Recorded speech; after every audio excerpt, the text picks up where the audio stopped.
Do you remember those times when you were in like third grade, watching Tomes and Talismans in the library, learning about the Dewey Decimal System, and you would rather be playing a game?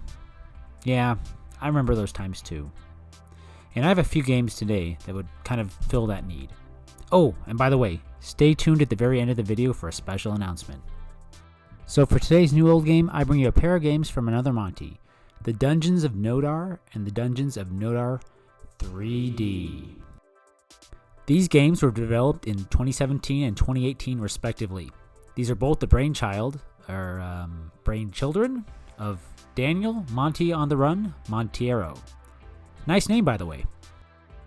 Dungeons of Nodar is a top-down rogue-esque game where you play as a former priest and crusader and are summoned to investigate and ultimately perform the ancient pagan rituals required to purge the sacred citadel from once again falling into demonic hands. I say rogue-esque because it does resemble Rogue in the fact that it used ASCII characters for the graphics. However, it is very different in the fact that the gameplay is not randomized. So, this game has some pretty awkward control scheme. You use I and P to turn left and right, and then use O to go forward. Not the best control scheme. And, well, it's a start. However, Daniel went back to work, and in 2018 he brought us Dungeons of Nodar 3D.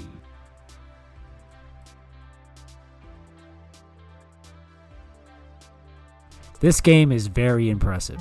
Built to run on a 386 with 4 megabytes of RAM, it creates a 3D world that would have been impressive back in the day. It is a VGA-only affair, and it definitely uses a lot of color. Even though it says it's 3D, it's more of a raycasting engine, I believe, kind of like Wolfenstein or Doom. But the effect is done well, and it even applies textures to the wall. It is turn-based, so you can't get attacked, randomly if you don't move around. But there's a few weird glitches here and then, but overall it works really well. I would like to say that this runs on my 486 IBM Aptiva, but I cannot for the life of me get it to work. Conveniently, all the files fit on one 3.5-inch floppy disk, which is really nice, but whenever I try to load off the disk or copy the files to the hard drive, I got an error. I tried with 7 or 8 disks that I know that work, and I don't know if it's my hard drive, I don't know if it's my floppy disk or what, or my floppy disk drive, but I could not get it to work. So I don't know what's going on there, but it does work in DOSBox just fine. I was thinking about copying it on a CD and then putting it over it, but then I couldn't find any blank CDs, so maybe another time. As for sound effects, it gives you 3 options: none, PC speaker, and ad-lib. Sadly, there is no music. I understand music can be difficult to write and spaces at a premium on a floppy disk, but it would have been nice if there was just a little bit of music. Let's get back to the gameplay. The controls are much improved. Arrow keys move around and space to attack. The story is basically the same, and you wander around this dungeon and get attacked by all sorts of creatures. You start out with a sword, but quickly you find a crossbow, which is rather awesome. Instead of collecting keys, you have to cut ropes, which will open doors for you. Overall, it's a pretty fun game to play. I recommend you go to Daniel's website and download his games because they're pretty cool, and give them a play. So I wanted to thank everyone for the support you've given me over the past month or so. I've really been making an effort to make a video every week, at least one.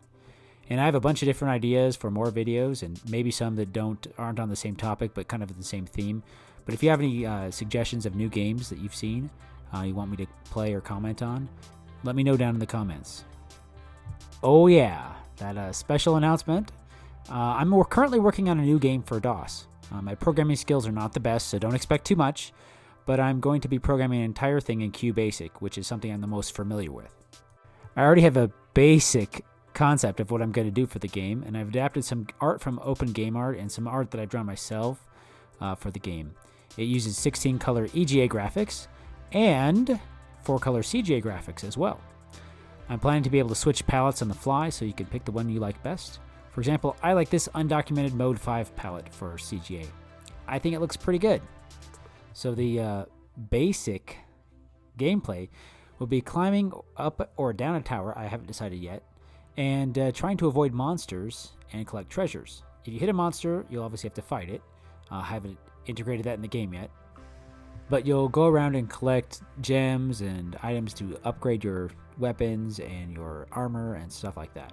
And so basically you'll collect skill points or gems, which will allow you to upgrade your character. And as you play more, you can go farther because you will be able to be stronger. So I'm having a bit of a conundrum because I think I can handle all the programming myself. My skills are obviously limited, but the biggest thing I'm limited in is music design. I don't know how to program for AdLib. I'd like to have AdLib support for this, especially OPL2 if that's possible, because I know that's a thing that people are doing nowadays, and I'd like to be able to do that. So if anyone knows how to do that or how to program that with QBasic, I'd love to do it. I know how to do some Sound Blaster support with QBasic, and I've done it, and it works sort of, but I'd prefer a better method. Also, I don't really know how to compose music, so if anyone has a song they've been dying to put into a game, send it my way. Maybe it will be good to add to this game too. But here's the graphics I think are already done. Pretty much they're open game art assets that I've modified, and also some additional ones I added myself and I drew myself. So I think they look pretty good. But I don't have a name for this game, so I really need your support here. Put down in the comments what you would name it. And because right now it's just called This Game Has No Name, which is a terrible name for a game. So Angus, what do you think about the review?